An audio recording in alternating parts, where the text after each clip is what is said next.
নমস্কাৰ বন্ধুসকল, আহি গ'ল এটা ভাল খবৰ বন্ধুসকল। এডিআৰই ৰিজাল্ট ডেট, তাৰ পাছতে আসাম পুলিচৰ FB UB এক্সাম ডেট আহি যাব।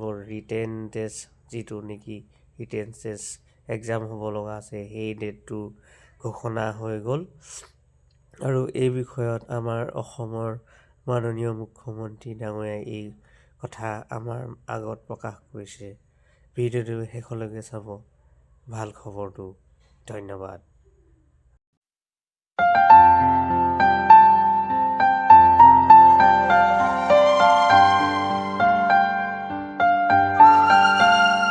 বহুতৰ মনত প্ৰশ্ন, এডিআৰইৰ ৰিজাল্ট কেতিয়া দিব? মই আপোনালোকক প্ৰতিশ্ৰুতি দিয়া অনুসৰি একেবাৰে মাৰ্চ মাহৰ 7 তাৰিখৰ আগতেই আমি এডিআৰইৰ ৰিজাল্ট দিম।